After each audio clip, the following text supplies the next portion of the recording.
Poilievre called out the theater of Mark Carney's fake executive order.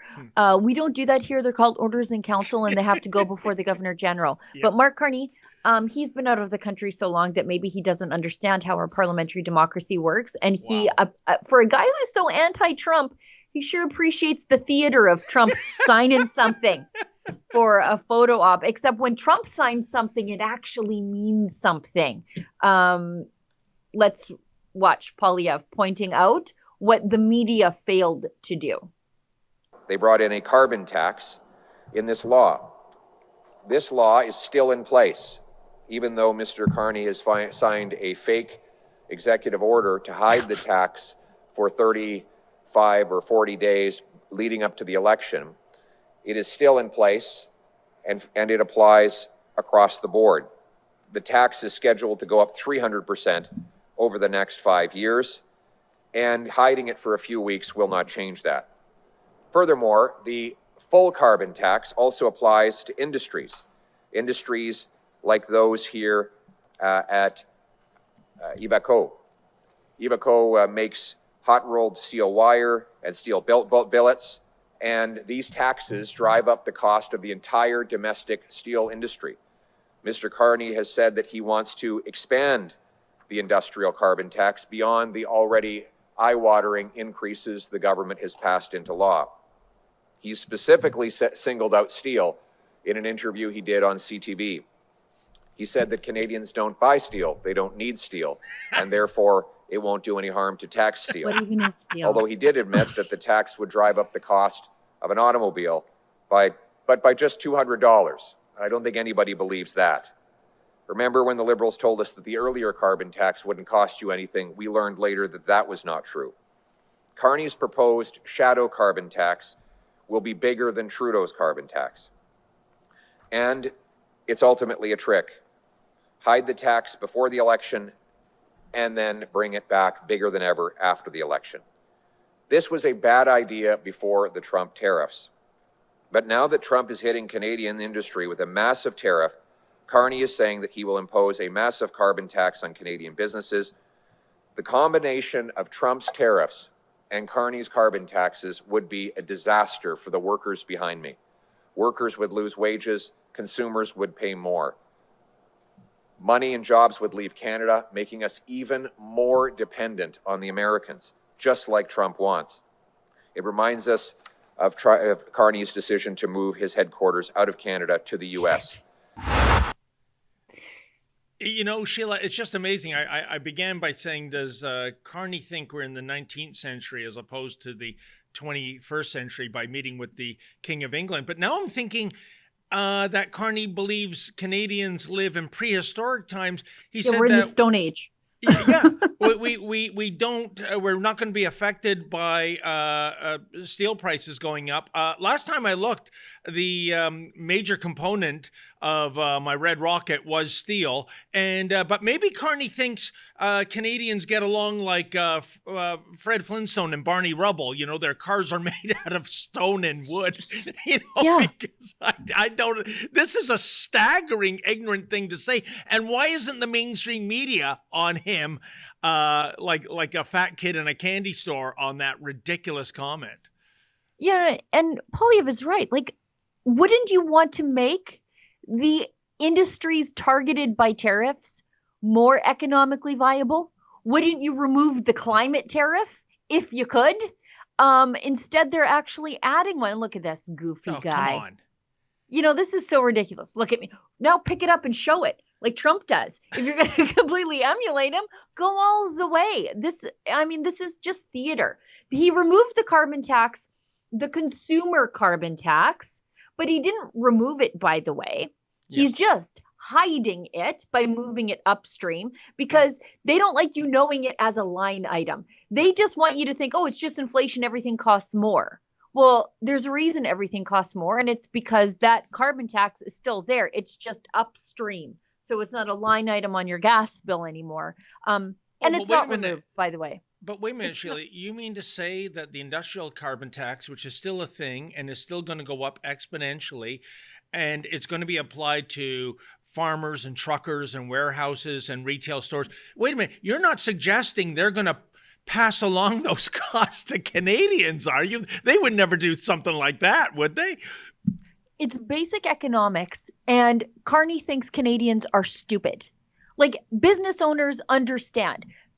People who do grocery shopping understand that if it costs the trucker more to get it to you, if it costs the plant more to build it, that adds into the final cost of something. He actually thinks we're just stupid. We don't understand why things cost the way they do. That's what he thinks. I think it's quite insulting, actually. Oh, I agree with you, Sheila, but there's two things why the Liberals cannot win with this pretend axe the carbon tax, the consumer one at least. One is, weren't we told for years?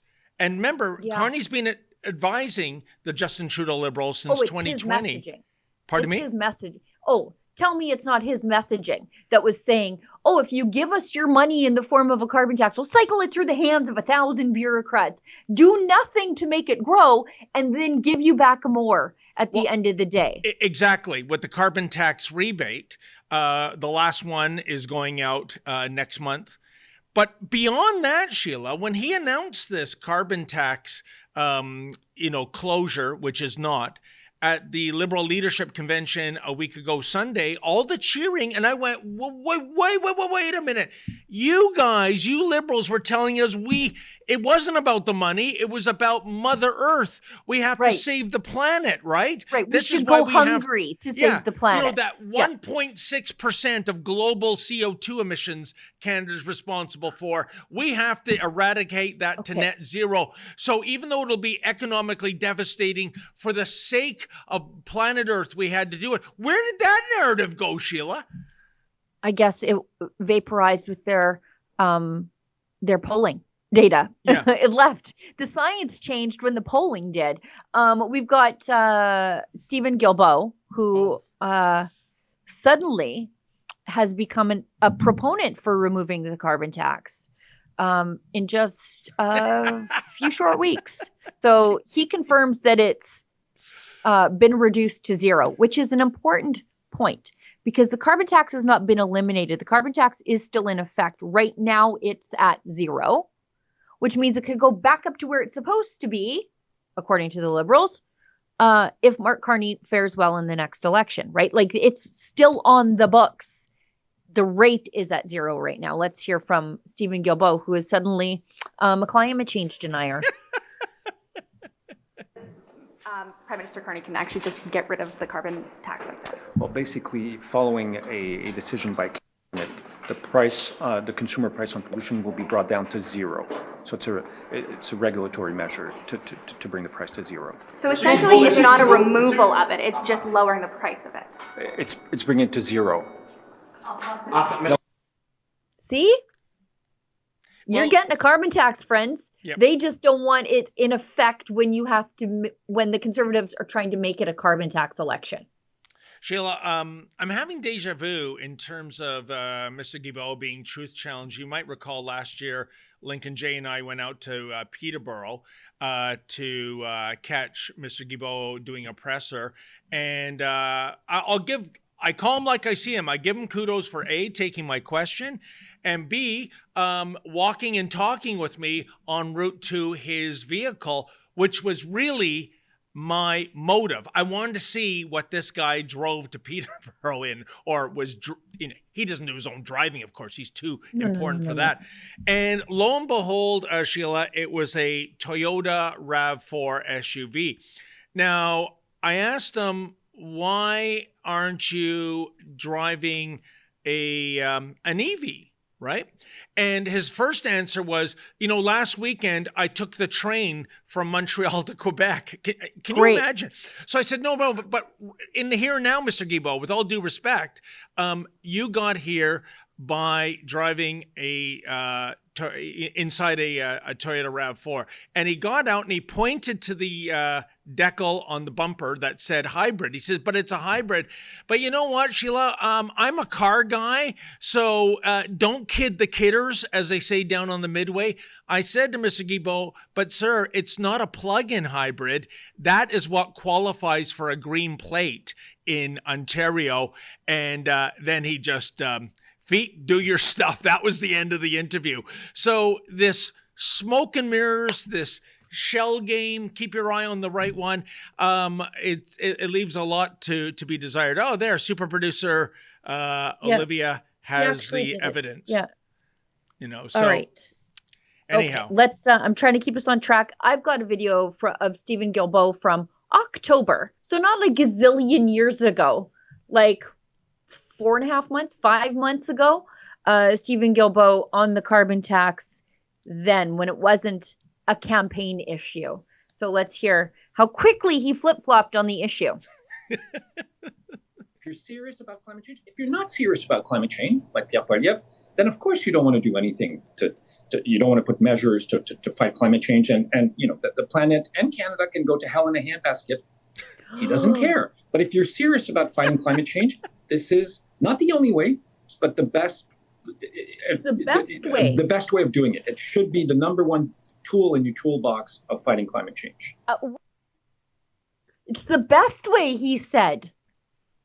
It's the best. So why are you getting rid of it? How hard? I want to know, Stephen, how hard did you fight to keep it? Or were you like, oh, dang, we're going to lose the next election. The Conservatives are making this a carbon tax election. We better take that away from them, that spear away from them. I think that he doesn't actually care about climate change either. I mean, we saw that he drives a Toyota RAV4, at least gets driven in a Toyota RAV4. He only cares about power and getting reelected and using the green scheme, the scam of climate change to control other people. But Sheila, back to our original point, this is just kabuki theater for the cameras. Of course it is. We're getting It'll rid be of back. it's going to be back. It's going to be it's not harsher gone. than It's ever. up. 100%. Yeah, he's just saying that to follow the script Mark Carney has told his minions to pronounce. That's all. But Of course. And Sheila, you mentioned polls. Do you believe these polls? Because, I'm telling you, Lady Menzoid is having conniptions and she's taking it out on me. And I'm telling her, don't believe it. These are false. I saw one of these polls put the Bloc Québécois at 1% in Alberta. So I'm like, give me a break. Give me a break that the Conservatives and the Liberals are neck and neck when you've got the Bloc Québécois at 1% in Alberta. No, get over yourselves. Oh, hi, it's Ezra Levant here in Toronto with an important message because we need your help. Independent journalism in Canada is under attack. Government censors, big tech deplatformers, and the dying legacy media are all working together to maintain exclusive control on the information you receive. They don't want you to hear other voices like ours, and they really don't want you to be informed and to think for yourself. That's why the work we do here at Rebel News is so important. Our on-the-ground reporting, independent news shows, and special content you won't find anywhere else. It's all designed to give you trustworthy information and alternative viewpoints so you can decide for yourself. We don't get government money, and we are not owned by some big global conglomerate. We're funded by people just like you, so please support independent journalism and help us continue our work by subscribing and becoming a Rebel News Plus member today, right here on the page. Go to rebelnewsplus.com.